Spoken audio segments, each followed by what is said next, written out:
December 23, 1944, Luxembourg City, 02:15 hours. Inside a small stone headquarters, illuminated only by a single oil lamp, General George S. Patton leaned over a frost-covered campaign map. Snow hammered the roof like distant artillery, and the temperature outside had plunged to -10 degrees centigrade. Patton had been instructed to halt, to wait, to maintain operational discipline until Eisenhower's staff confirmed the next authorized movement. Everyone expected him to pause his advance toward the Ardennes. Everyone except Patton. While teleprinters in France and London waited for his compliance, Patton issued a different order entirely, one that sent entire corps surging forward into German-held territory. No approval, no delay, no hesitation. Within hours, a confidential report landed on Winston Churchill's desk in London. He read it once, slowly removed his cigar from his mouth, and said a sentence that stunned even his closest advisors. A sentence that revealed exactly what he believed about Patton. A sentence that would alter the political calculations behind the Allied war effort. Because Patton's defiance wasn't merely a breach of protocol, it was a gamble that could save the war or shatter the Allied command structure. To understand the weight of Churchill's reaction, we must step back into the bleak winter of 1944, a moment when the Allied advance had stalled, morale was strained, and the German army launched its final, desperate counter-offensive. The Ardennes had become a nightmare. American positions collapsed, entire divisions were scattered. The German thrust threatened to split the Allied front into two isolated halves, cutting north from south, isolating units, and potentially reversing months of Allied gains. Eisenhower's headquarters scrambled to respond. Field Marshal Montgomery argued for consolidation and unified command. President Roosevelt demanded Allied cohesion above all. And in the middle, Winston Churchill fought to preserve Britain's political leverage, already overshadowed by American manpower and industrial dominance. But then came Patton. Aggressive, unpredictable, brilliant. He had promised Eisenhower he could pivot 3 divisions in 48 hours, a feat most generals considered impossible. But what no one expected was that he would go further, that he would advance beyond his authorized line, that he would press deeper and faster into the German counter-offensive before a single formal approval had reached him. Churchill received this information at the very moment he was trying to prevent Allied command tensions from becoming public. Patton's defiance could infuriate Montgomery, undermine Eisenhower, and give German commanders the opening they needed. By late 1944, Allied momentum appeared unstoppable. The breakout from Normandy had shattered German lines, Paris had been liberated, and the Siegfried Line was under pressure. But beneath the surface, cracks were showing. The Allied advance had outrun its supply lines. Fuel shortages crippled armored movements. Winter weather grounded aircraft, and German resistance, though battered, was becoming more desperate and more determined. In this tenuous environment stood General George S. Patton, commander of the U.S. Third Army. For months, Patton had driven his troops relentlessly eastward, pushing across France at a speed unseen in modern warfare. His reputation for bold, rapid movement was his greatest strength and also his greatest liability. Patton had existed at the edge of Allied tolerance. Eisenhower valued him, but privately feared his impulsiveness. Montgomery distrusted him, viewing him as reckless. British politicians found him dangerous. American politicians found him necessary. But for Churchill, Patton was something else entirely. A weapon, difficult to aim, impossible to stop once unleashed. Their relationship was indirect but significant. Churchill admired aggressive commanders, men who made decisions quickly and decisively. But he also understood the political balancing act required to keep the British Empire relevant in an increasingly American-led war. Patton's unpredictability threatened that balance. Britain was exhausted. Its manpower reserves were nearly gone. Its economy was stretched to its limit. The United States now provided the bulk of soldiers, tanks, fuel, aircraft, and logistics. For Churchill, maintaining influence meant maintaining control, or at least the appearance of it. Patton's defiance risked the opposite. If Patton succeeded spectacularly, American prestige would rise even further. If he failed, it could create the kind of disaster that Britain would be blamed for politically. Either outcome placed Churchill in a precarious position. In early December 1944, ultra-intercepts began warning of German movements near the Ardennes. Most Allied commanders dismissed them as defensive repositioning, but Patton sensed something different.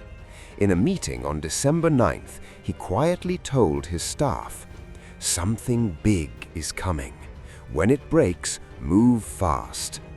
When Eisenhower summoned commanders at Verdun on December 19th, Patton stunned the room. He claimed he could pivot 3 divisions north in just 2 days, a claim Montgomery politely dismissed as impossible. Patton simply grinned. What few understood was that he had already begun preparing for such a move days earlier. His corps were already warming engines, repositioning fuel dumps, and adjusting routes. He was preparing to act before permission, before approval, before anyone was ready for the consequences. By December 22nd, the crisis deepened. Bastogne was surrounded. American units were collapsing under the ferocity of the German onslaught. Eisenhower needed action, fast, but he still needed time to finalize orders. Patton did not wait.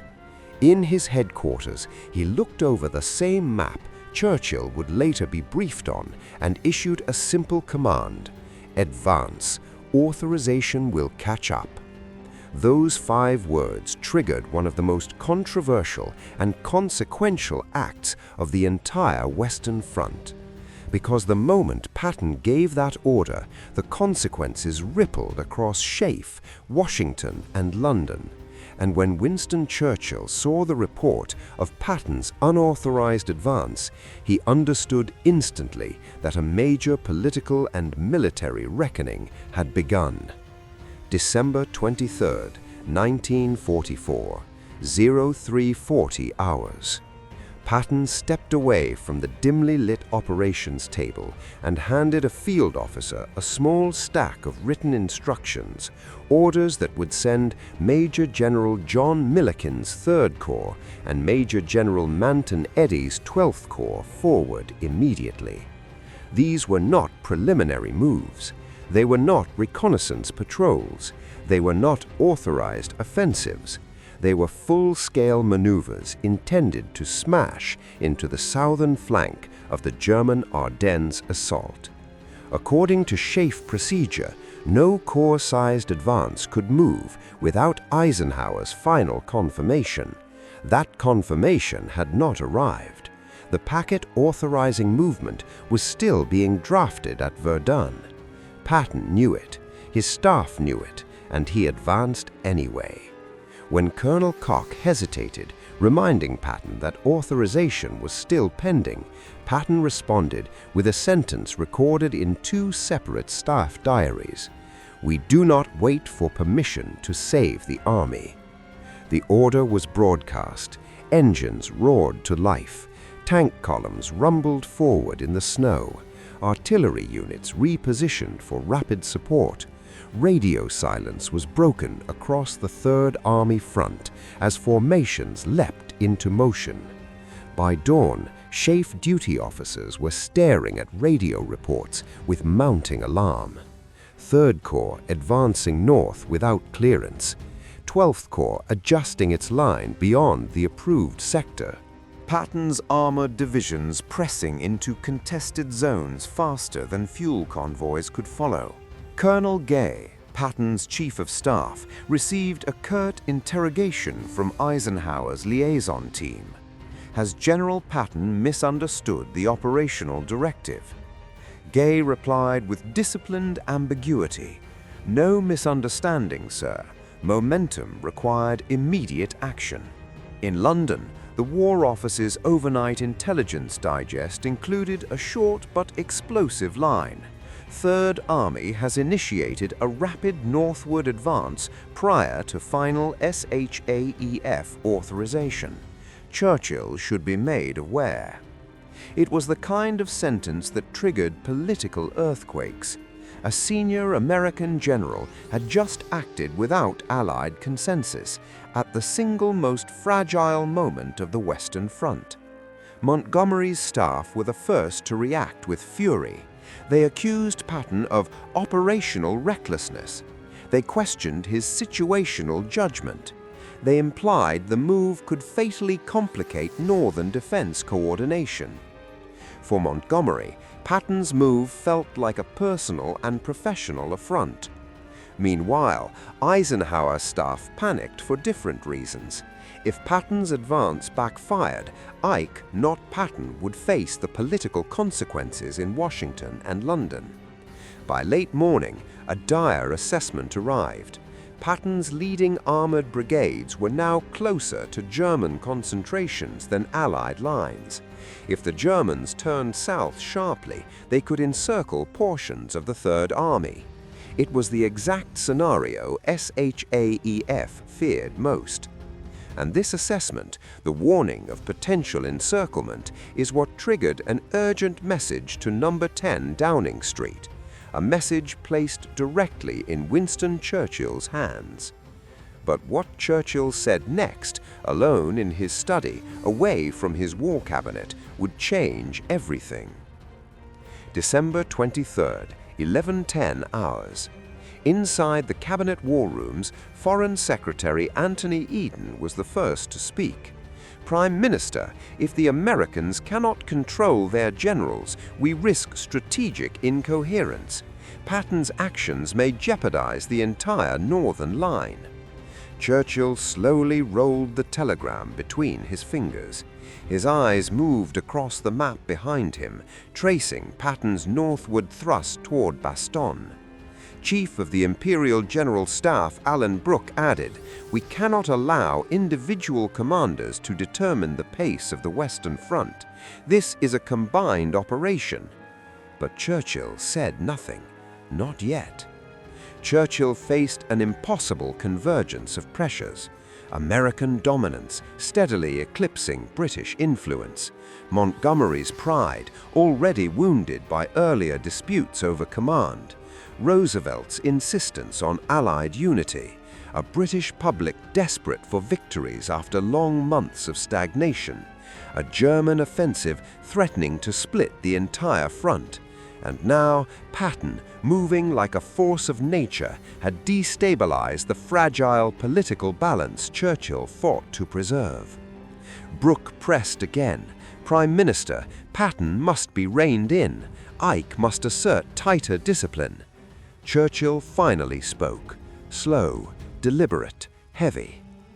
A later note in Churchill's personal file reveals his inner conflict. Patton is a storm. He brings chaos, yet he creates opportunity where lesser men see only obstacles. He also wrote, "Montgomery will not tolerate this. Ike will be embarrassed, but if Patton succeeds, the prize may outweigh the cost." Meanwhile, in Luxembourg, Eisenhower summoned Patton via encrypted teletype.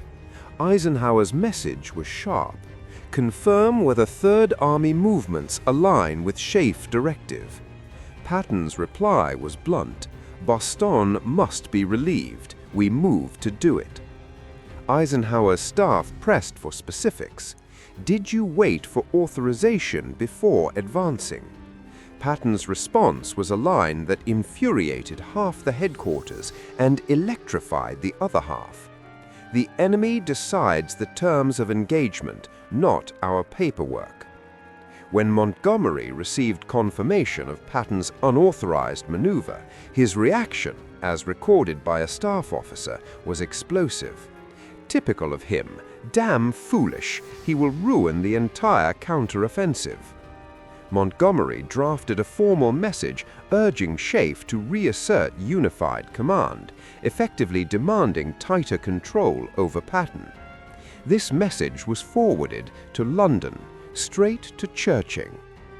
By the afternoon of December 23rd, Churchill faced three paths: condemn Patton, restore political order, support Montgomery, reinforce Allied procedural discipline, stay neutral, avoid direct involvement, preserve fragile alliances, let Eisenhower control the situation, defend Patton, risk political backlash, undermine Montgomery's standing, accept greater American influence, potentially turn the tide of the crisis.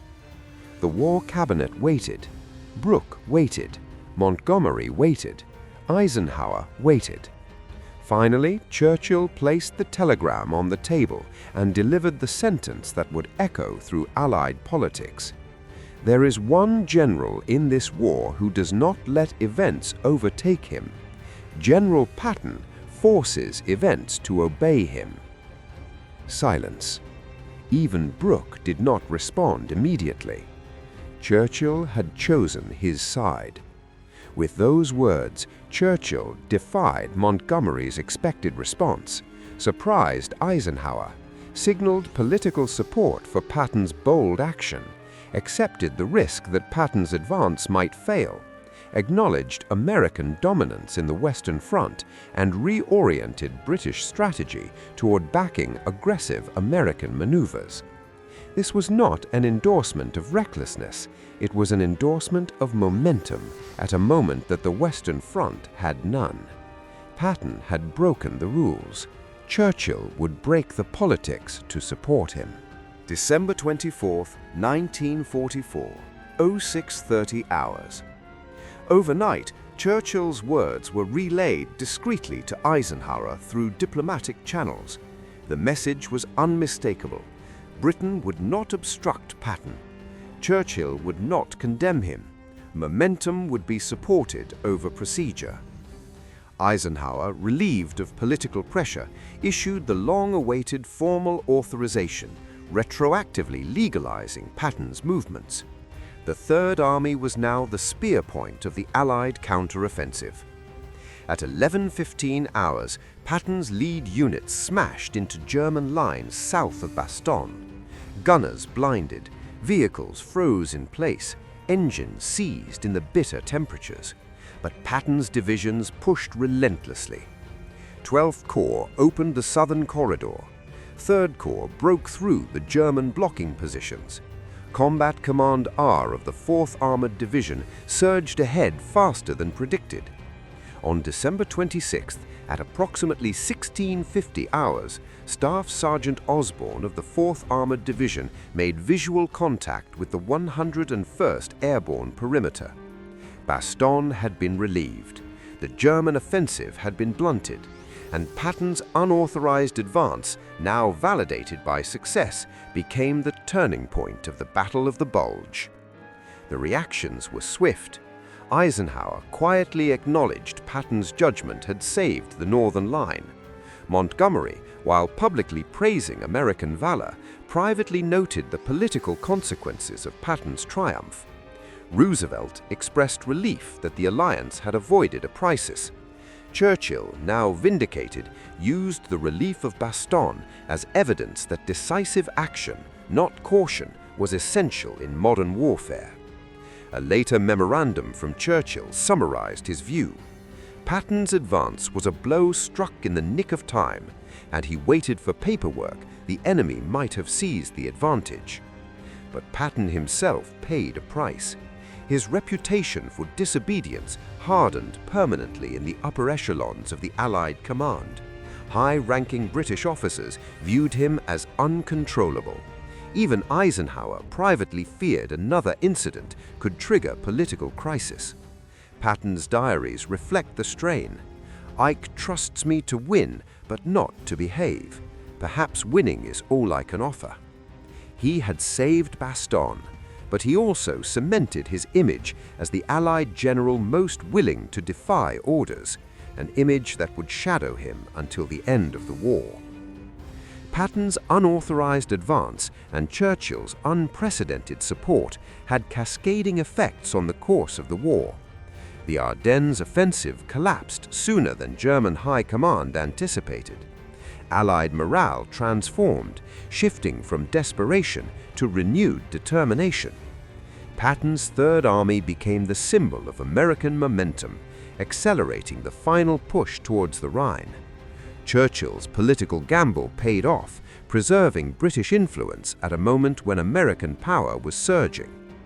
Had Patton obeyed protocol, had he waited for authorization, the Battle of the Bulge might have ended in catastrophe, with the German army holding the initiative well into 1945. In a private conversation recorded by his physician, Churchill reflected on Patton's actions. "There are times in war when a man must act first and justify later. Patton is such a man. History will forgive him because victory was his justification." And history did. Today, military scholars view Patton's advance not as recklessness, but calculated aggression under extreme pressure. His defiance, combined with Churchill's political courage, helped stabilize the Western Front at the most perilous moment of the Allied campaign. One final note survives in Churchill's wartime papers, a line written in the margin beside the Bastogne reports. "If the war is won, this moment will be one of its pivots." It was not meant for public eyes. It was not meant to glorify Patton. It was simply Churchill's recognition of an uncomfortable truth. Sometimes victory belongs to the man who refuses to wait. If you want to understand the human decisions behind history's greatest battles, subscribe now for more untold command decisions. And tell us below, what would you have done in Patton's position? Wait for authorization or advance into the unknown?